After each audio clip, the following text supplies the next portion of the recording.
CNN Chile y 3xI presentan Pares Impares. Estamos en una conversación improbable y bueno, ese es exactamente nuestro negocio.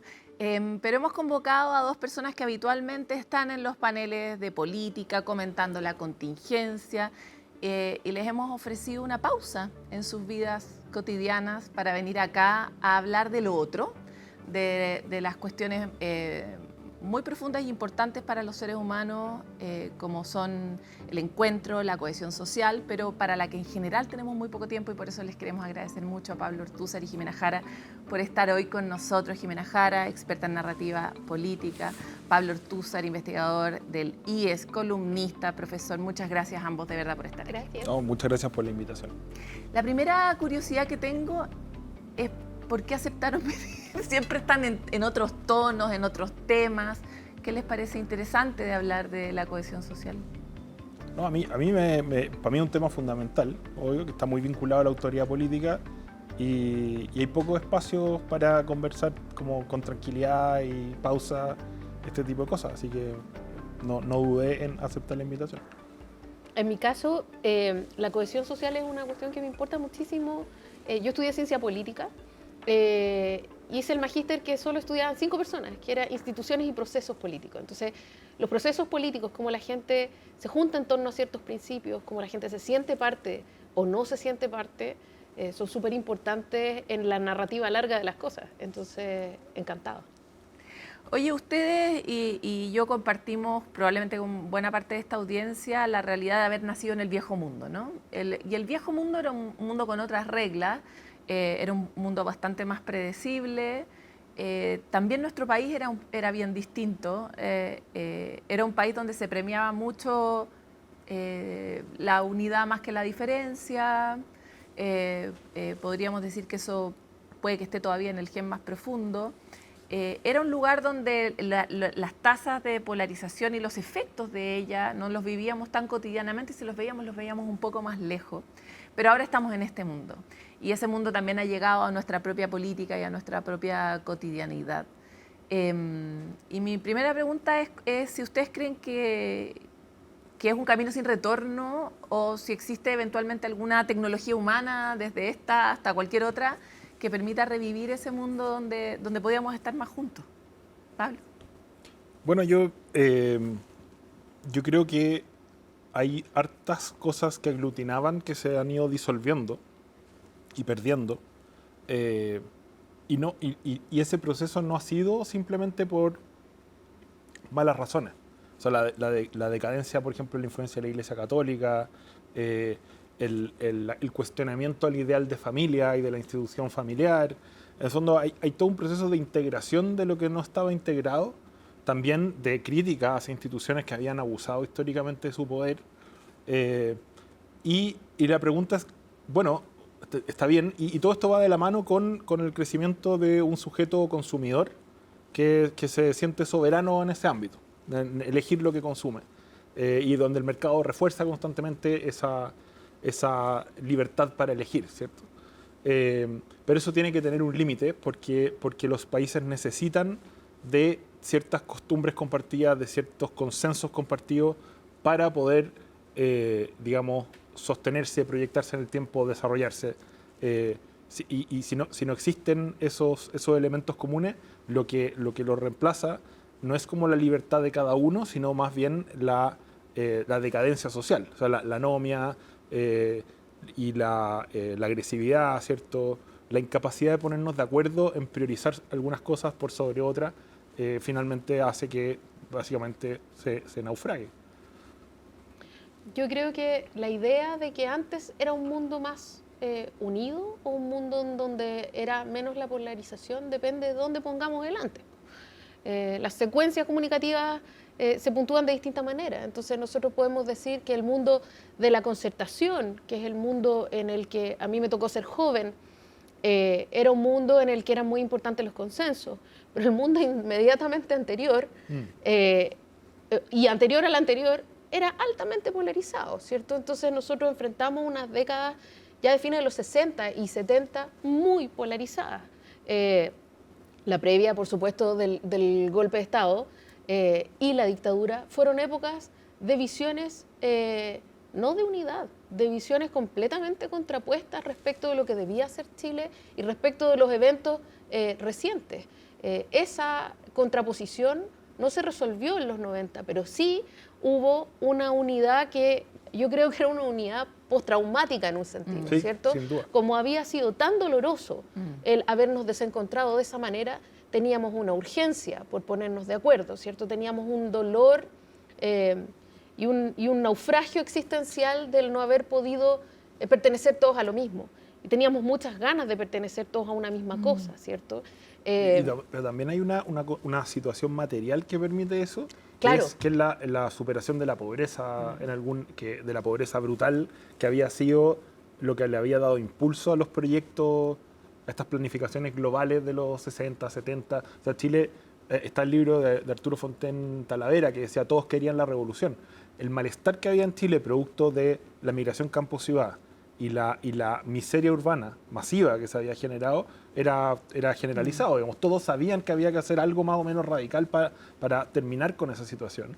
Y no había un camino claro.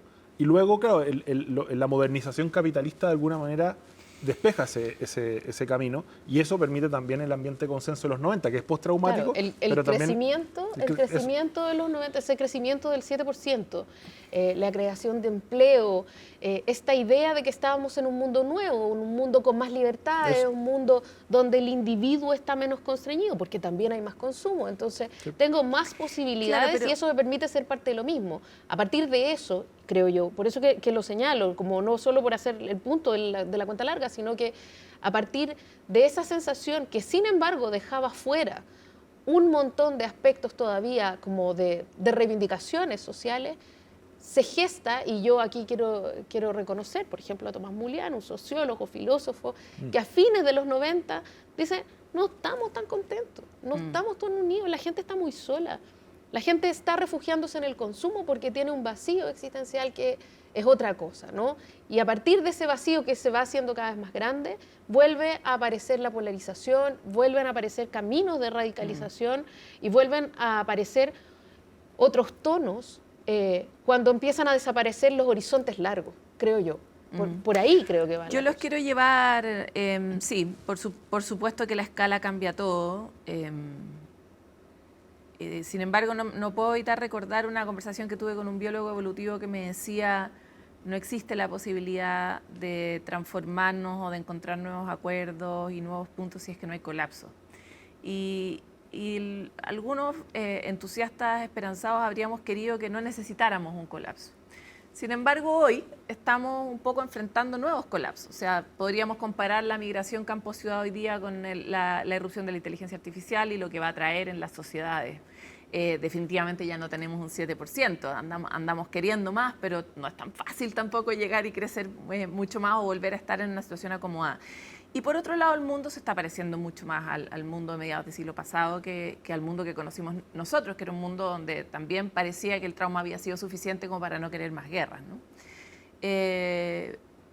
La pregunta a la que quiero volver es a esa otra de si ustedes creen que a pesar de todo existen tecnologías humanas, existe algo en nosotros que nos permita mantener la fe de que es posible estar mejor juntos, porque por otro lado, cuando la tragedia es solo, cuando la tragedia es competir efectivamente por los recursos, la tragedia es más profunda a escala personal. O sea, la pobreza es más pobre, el dolor es más profundo cuando uno se salva solo, y eso está súper estudiado por la ciencia también. Entonces, como que la misma tragedia nos puede atacar de una manera peor hoy día. ¿Creen ustedes que hay algún lugar, alguna tecnología? ¿Tienen alguna esperanza? Bueno, es que depende, y la escala sí importa. Los antropólogos siempre creen que con la revolución neolítica y el origen de la emergencia de la agricultura, básicamente todo se fue a la cresta. Ese es el origen del problema.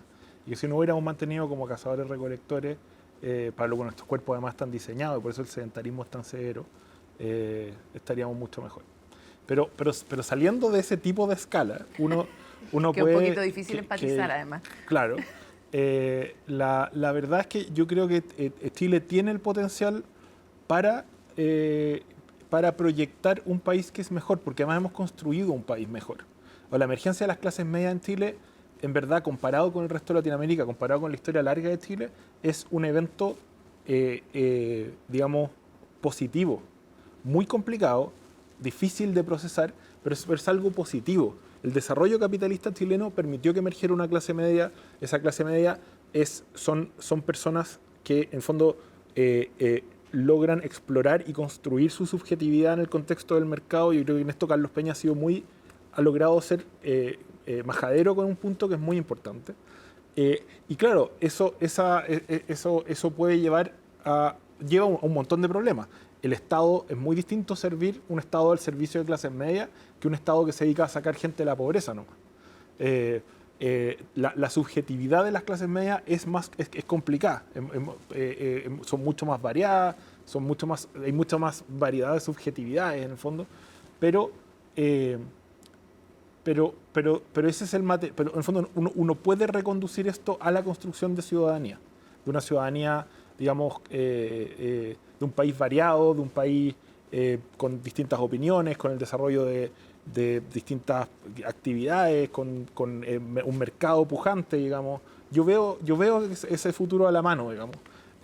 Pero eso depende de una clase política como culta y capaz de ver ese futuro y tratar de acercarse a él, de ciertos consensos básicos que hoy día no están.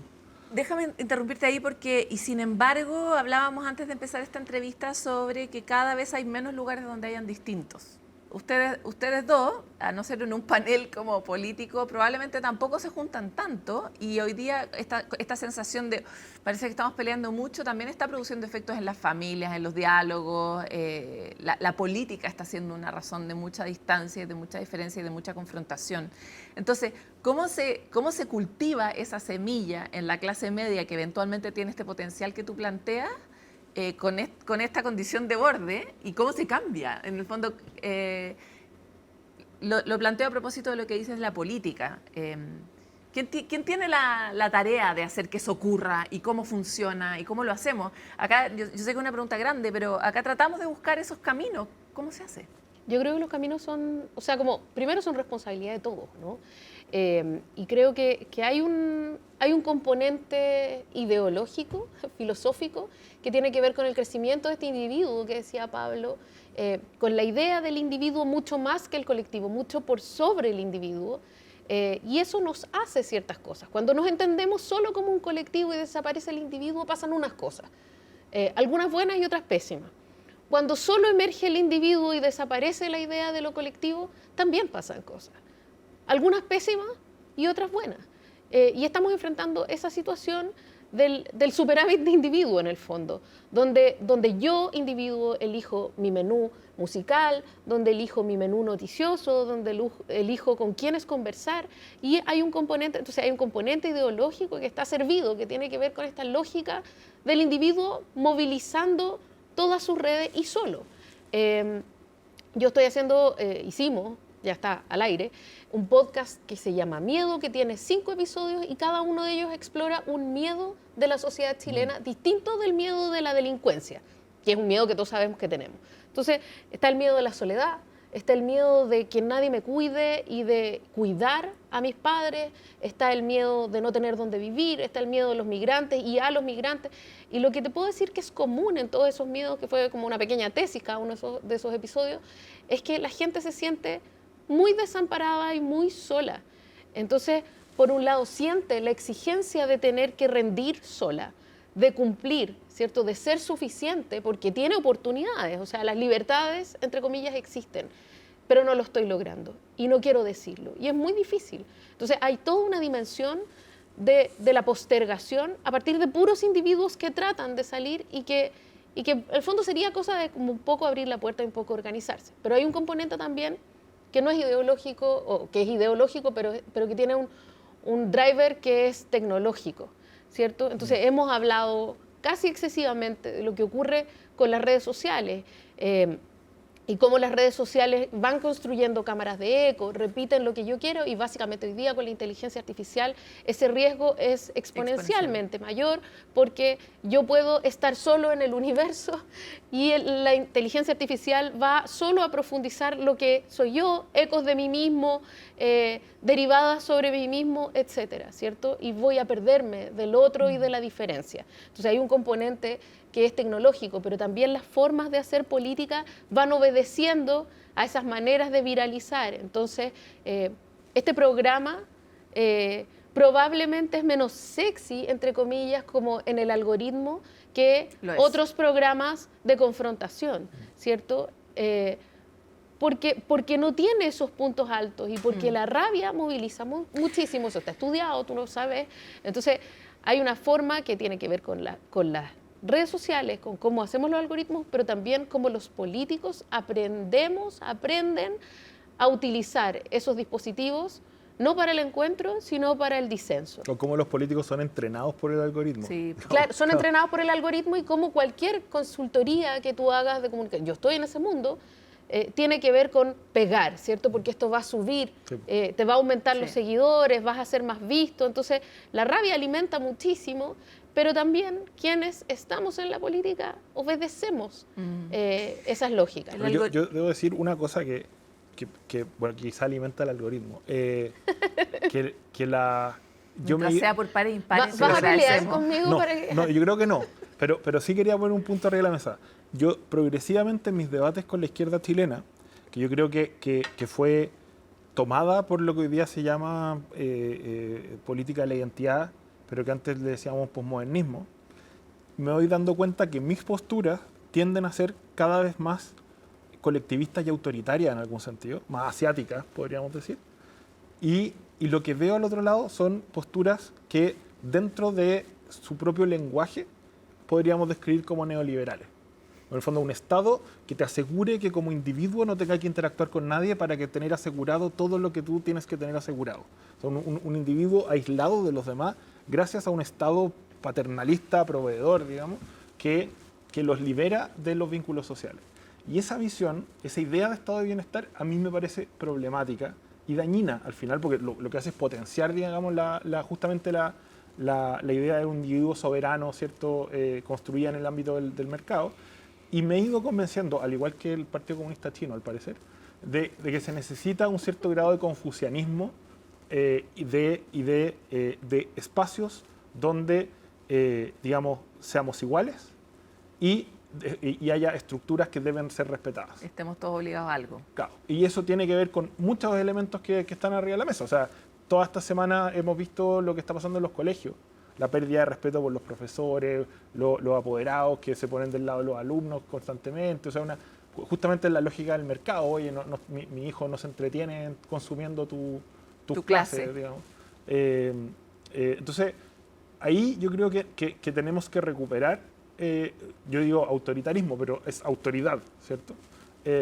Y un cierto sentido del colectivo. Usted aquí es igual a todos los demás, no hay reglas especiales y no hay, digamos, privilegios porque no vamos a respetar su subjetividad especialmente solamente porque digamos... Sí, yo tengo un matiz importante en eso, porque creo que compartiendo contigo la idea del colectivo, por lo menos están de acuerdo en eso. Por supuesto en el colectivo, y también la crítica viva sobre el hiperagendismo, por decirlo de alguna manera, ¿no?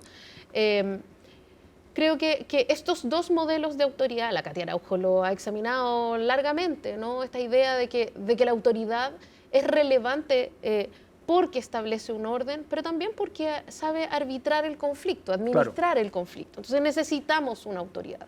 Y hoy día el gran conflicto es cuál es el modelo de autoridad que necesitamos. Entonces Pablo dice yo soy autoritario, bueno, más bien soy autoritarista o no sé qué, pero claro, necesitamos este orden, y yo creo que hoy día la gran diferencia que hay entre la centroizquierda democrática y la centroderecha democrática, porque voy a dejarlo como en ese ámbito, es cuáles son los ámbitos en los que tenemos que establecer igualdad y cuáles son los ámbitos en los que tenemos que establecer libertad. Y yo creo que ahí hay una cuestión importante entre las izquierdas y las derechas tradicionales, ¿no? Porque Pablo dice, tenemos un grupo de reglas que respetar todo, por cierto, pero en esas reglas, por ejemplo, las subjetividades no van a ser más importantes. Y yo creo que sí, en ese ámbito hay libertad. En ese ámbito que a lo mejor la derecha tradicional dice tiene que haber igualdad, yo digo no, ahí tiene que haber libertad. O en el ámbito de los consumos y de la economía, donde la derecha tradicional dice ahí tiene que haber libertad, las izquierdas tradicionales tendemos a decir no, ahí tiene que haber garantías de igualdad. Oye, Entonces, esta parte como de dónde se define la izquierda y la derecha, exactamente el programa vecino, lo van a poder hablar ahí de todas maneras, pero quiero traerlo, dejaron dando bote acá un tema que me parece interesante. Efectivamente, algo que nos hace reaccionar en el algoritmo es la polarización, y eso nos pasa a nosotros también. Cuando algo nos enoja es mucho más fácil que respondamos rápido que cuando algo nos hace pensar o nos provoca nuestros sentimientos más altos. Pero otra cosa, y tal vez es una trampa, es el miedo, que es lo que tú planteabas. Porque el miedo nos conecta con un lugar que es la precariedad total del ser, ¿no? O sea, cuando uno realmente se entiende como lo que es una partícula en el universo con la suerte de estar viva. Por cualquier momento podrías estar muerta y también en cualquier momento podrías enfermarte y en cualquier, etcétera, ¿no? La angustia es muy grande, ¿no? Lo que nos da lo colectivo es abrigo. Entonces, volviendo de hecho a la única pregunta que he hecho en toda esta entrevista, ¿cuál es esa trampa, cuál es esa herramienta, cuál es esa tecnología que podríamos activar? Porque ya sabemos, acaban de ocurrir los juicios contra Meta y donde se demuestra que estamos asimétricamente compitiendo con las plataformas. No hay ni una manera en que nosotros logremos hackear el algoritmo. El algoritmo no va a premiar pares impares. ¿Qué sí podemos hacer nosotros los humanos? Porque también están ocurriendo estos movimientos de contracultura, estas reuniones sin celulares de personas que quieren volver a aprender a tener citas. Reuniones de papás que están tratando de que sus hijos en serio no entren a la tecnología, etcétera, ¿no? Estamos viendo esas formas desesperadas de no abandonarnos a la soledad, al miedo y a la angustia. Pero yo creo que el espacio público es clave. Y en eso también soy autoritario. Yo creo que... Todos tienen que salir al espacio público. No, la gente que abusa, el tema de las incivilidades y el abuso de los espacios públicos debe ser castigado con toda la fuerza posible por parte del Estado. Y por los demás ciudadanos. Se debe entregar a los ciudadanos la capacidad de coercionar a quienes se conducen de esa manera. Con eso me refiero, por ejemplo, el tema del cigarro, que fue un gran avance. O sea, yo cuando era cabro chico...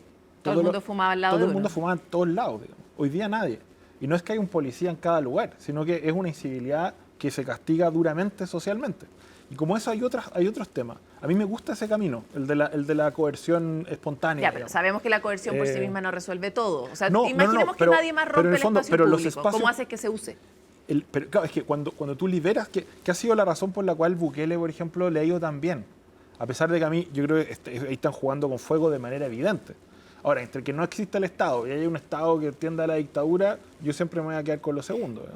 Y cuando uno ve las imágenes, ¿cierto?, del Salvador, de lo que era el centro del Salvador, un espacio tomado justamente por cada uno haciendo lo que quisiera, ¿no? Vendiendo cosas, prostitución, digamos, droga. O sea, un espacio tomado por la jungla, era una jungla realmente. Y cómo uno ve después la presencia del Estado en esos espacios. Hoy día son espacios limpios, son espacios que todos pueden usar, donde la gente ha vuelto a utilizar el espacio público al que antes no se atrevía la mayoría, digamos, a salir. Entonces, eso, recuperar los espacios públicos, obligar a la convivencia. Yo, por ejemplo, el tema, ahora que está la crisis, ¿cierto?, con el petróleo, es obvio que el transporte público, y eso es divertido porque la izquierda salió el tiro a criticar a Kast que esto era terrible y que la gente que maneja auto y todo, pero hay un espacio para una agenda de, bueno, pongámosle fichas con todo al espacio público. El espacio público y el transporte público. Que los ricos usen el transporte público. Que se acabe la idea de que en el fondo el transporte público es solo para el que no, ya, pero que es como Estados Unidos. Déjame ir a tu lugar. Ok. Se obliga a que se respete el espacio público, pero eso no es lo mismo que la gente use el espacio público y lo use. O sea, te lo voy a plantear desde otro lugar. La pura coerción no resuelve los problemas del colectivismo. Tiene que haber una dosis que estimule el amor. Tú amas a alguien, estás casado con alguien, te veo ahí. El amor no surge sobre la base de obligar a alguien a hacer algo y permitirle que use un espacio. No, pero cuando yo creo las condiciones, esto es como el tema del jardín. Ustedes saben que los emperadores, ¿cierto? Persas eran grandes jardineros. Y consideraban que había un vínculo entre la política y los jardines. Y construir un jardín requiere protecciones, requiere cuidado, requiere amor, atención a los detalles. Y a mí, por ejemplo, el ideal de una sociedad civil viva, donde haya cafés, donde haya clubes, donde la gente se reúna, eso particularmente, a mí me tocó verlo en Europa, que es muy fuerte, especialmente en los hombres. Los hombres tienden a aislarse más que las mujeres. Eso es en todo el mundo. Y ahí juega un rol esencial los clubes. Había muchos clubes de viejos que jugaban desde dominó hasta que eran fanáticos del Imperio Romano. Había una serie sobre detectoristas que era muy buena, creo que se llama Detectoristas, que son dos señores de edad mediana, digamos 50, 60 años, que se dedican a detectar juntos y son amigos. Y trata un poco esta crisis como del aislamiento de los hombres. Y claro, cuando uno estimula y crea las condiciones, que eso tiene que ver con muchas otras cosas, obviamente, para que la gente ocupe el espacio público, para que salga a los bares, para que se reúna en público, para que los hobbies tengan... En Chile a mí me da gusto, una de las cosas que hago es coleccionar monedas. Y la numismática es un hobby que se ha ido extendiendo hacia las clases medias. Antes era muy elitista, eso ha cambiado para bien, y eso ha pasado con miles de otras cosas, relojes, autos, lo que uno quiera. Eso es muy valioso, y es un mundo donde hay mucha sociedad, y una sociedad que además está, si uno quiere, despolitizada, en el sentido de que hay coleccionistas de relojes, de autos, de monedas que son de ultra izquierda, de derecha, tienen distintas posiciones políticas, pero logran encontrarse y conversar de cosas que sí tienen en común, y eso mejora Es que eso también pasa, por ejemplo, con el dolor. También pasa con los problemas de salud mental, también pasa con el dolor que tienen las regiones de no ser vistas, también pasa con la ciencia. Lo que le pasa a la gente que colecciona, nos pasa a todos con muchas otras cosas en las que somos una misma cosa. Y uno podría decir, esa es una tecnología. La tecnología es estimular todas las dimensiones en que los humanos somos también parecidos a pesar de nuestra postura ideológica. Tomar estas decisiones de voy a ir a un club. Sí, bueno, o voy a obligar a alguien a ir a un club, que no sé dónde está el borde. Sí, yo creo que a mí me gusta la idea del espacio público y la recuperación del espacio público, no la recuperación forzosa del espacio público, no la retoma del espacio público, sino la rehabilitación del espacio público. Y eso supone, por supuesto, civilidad garantizada, supone cuidado, pero también supone espacio público en el que encontrarse, ¿cierto? Porque en el auge, o sea, cuando tú tienes el auge de leyes como el no loitering, que tú estás merodeando si es que estás parado en la calle, cuando tienes el auge de la arquitectura hostil, no hay un espacio público que te está llamando. Ayúdame a entender ambos conceptos, porque no necesariamente todo el mundo los conoce. Claro, por ejemplo, tú tienes en Estados Unidos y aumentando la idea de que una persona que está parada en el espacio público sin hacer nada te está vigilando. Es sospechosa. Es sospechosa porque está parada en el espacio público. La ley contra la vagancia del siglo Entonces, XVIII. es una ley contra la vagancia. Sí. Yo supongo que alguien que está en el espacio público no está buscando encontrarse, mirando, pensando. No es un flaneur. No, está sapeando qué puede hacer de malo. Y entonces yo lo puedo llevar detenido por estar parado en el espacio público. Y eso está en auge. Y está ocurriendo en algunos lugares de Canadá, que es un lugar que no te imaginarías.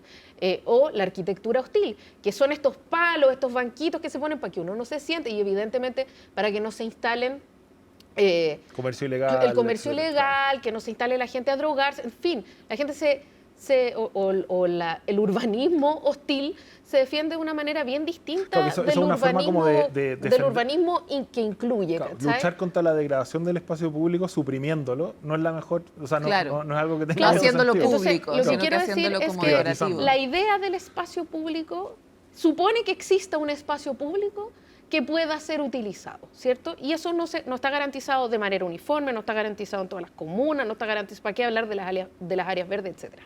Y luego hay otra dimensión, supongamos que la gente quiere salir, que tiene dónde salir, porque no está claro, que tiene una banquita donde sentarse y no está llena de púas, como está ocurriendo. Supongamos que eso existe, también tienen que retomarse una cuestión que ha ido disminuyendo, que son estos terceros lugares, ¿no? Entonces está el lugar privado, que es mi casa o incluso mi oficina, y está el lugar público, que es la plaza, que es el foro. Pero está este tercer lugar, que no es ni privado ni público, que es un café, por ejemplo. ¿Sí?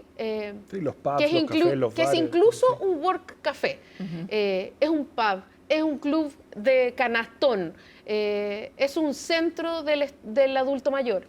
Esos espacios donde la gente se reúne y que son comunes, pero que no son de uno ni de otro, ese lugar es el lugar donde ocurre el encuentro en la diferencia, donde ocurre la conversación nimia que lleva a otros proyectos, donde ocurre la apreciación de la diferencia, ¿cierto? Entonces, por ejemplo, el almuerzo de domingo, que es todavía una instancia privada, pero que es una instancia que ya es un lugar distinto, donde yo me encuentro, yo que soy de izquierda, me encuentro con una tía que es de derecha, y me carga su opinión, pero la quiero. Sí, po.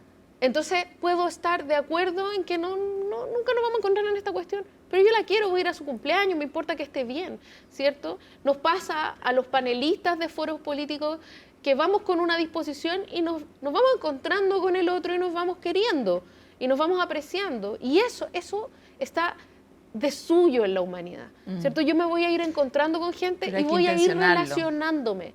Pero eso hay Porque que intencionarlo. no me da lo mismo ser querido o no ser querido finalmente. Entonces hay una dimensión súper humana que tiene en su ADN la lucha en contra de esta polarización y de este compartimentalizar nuestras ideas y del focalizar solo mis ideas, que es, tengo que encontrarme, para eso tengo que encontrarme, tengo que tener un tercer lugar en el que encontrarme, tengo que tener un espacio donde yo converse, tengo que tener un espacio público en el que yo pueda sentarme, leer y mirar sin que nadie venga a decirme que está haciendo usted aquí, es sospechoso. Ahora, eso también lleva como a un horizonte que yo comparto y que en algún sentido podría ser llamado socialista, porque obviamente para desplegarse en el espacio público, para estar presentable en el espacio público, para tener tiempo para encontrarse con los demás, se requieren ciertas condiciones mínimas, que son básicos, que deberíamos luchar para que estén asegurados, en un sentido que no digo que esto lo provea necesariamente el Estado, pero sí entender que una sociedad civilizada es una sociedad donde las personas tienen tiempo y capacidad para desplegarse como ciudadanos y como sujetos públicos en el espacio público. Eso es muy importante, y yo creo que, y es una crítica que yo le hago también más bien a la derecha, digamos, que muchas veces se les pierde, como porque... El foco en eso. Claro, porque el economicismo demasiado duro te puede llevar a perder de vista ese elemento esencial de qué se trata tu sociedad. Yo lo veo, a mí, de hecho, muchos barrios de clase alta a mí me parecen como horrorosos, porque son básicamente, como uno podría decir, son como favelas millonarias, digamos. Que es como muchos barrios en Estados Unidos, son como grandes autopistas que conectan casas. Suburbios aislados, cada casa Claro. tiene su patio, su piscina, su reja gigante y están separados entre sí, digamos. Sí, total. Y uno va a la calle es oscura, casi que no hay vereda. Eso es un mundo indeseable y además es una forma de vivir indeseable, al final creo yo. Y que produce efectos terribles. Oye, por supuesto que es mi culpa, yo los invité y ya nos pasamos por muchísimo en la entrevista, pero quiero terminar con una pregunta que necesito que me contesten, y es, ¿dónde ven ustedes esperanza para esto que estamos conversando, que nos gustaría? Entiendo que sí estamos de acuerdo en eso. ¿Y qué hacen ustedes para que esas cosas ocurran en sus propias vidas, en los otros? O sea, en el fondo, ¿cuál es el aporte individual en esta sociedad individualista a esta necesidad colectiva y dónde ven la esperanza? Y todo súper corto. No sé quién quiere primero. Bueno, yo trato de participar en contextos de sociedad civil. Como el tema de la numismática, por ejemplo, me lo he tomado más en serio, de las monedas, por lo mismo. Y también ahora, dado que siempre uno está haciendo diagnósticos sobre la situación de los colegios y la educación y todo eso, digamos, volví de hacer clase a un colegio. Estoy haciendo un electivo de filosofía para tercero y cuarto medio. Y ha sido, claro, como cuando los gringos dicen pon tu plata donde ponís la boca, ¿sí? Aquí también yo creo que es necesario eso, como poder jugársela por cosas que uno cree que alguien debería hacer, hasta empezar a hacerla uno. ¿Y la esperanza la ves en alguna parte? No, yo siempre he tenido mucha esperanza en Chile. Mi lugar favorito en Chile es el Persa Biobío, que no sea natural. Está lleno de monedas, hay que decirlo. Además, la naturaleza me gusta mucho. Este verano bajé con un amigo el río San Pedro, que se convierte en el Calle, en canoa. Y Chile es un país maravilloso, impresionante. Lo que tenemos es realmente increíble y la naturaleza es muy buena escuela también. Pero fuera de eso, en ambientes urbanos, el Persa Biobío es un espacio, claro, que ahora está como en ese proceso medio de gentrificación, pero uno siempre vuelve con la esperanza renovada de que hay encuentro. puede haber convivencia, puede haber encuentro entre gente que piensa distintos mundos, distintas visiones, distintos grupos sociales. Sí se puede. Y el mercado puede ayudar a eso cuando se configura de cierta forma. Mira, yo creo que es un poco tramposa la pregunta en el sentido que somos dos personas que estamos en el ámbito público y por lo tanto ya traemos el chip. Ese chip medio incorporado.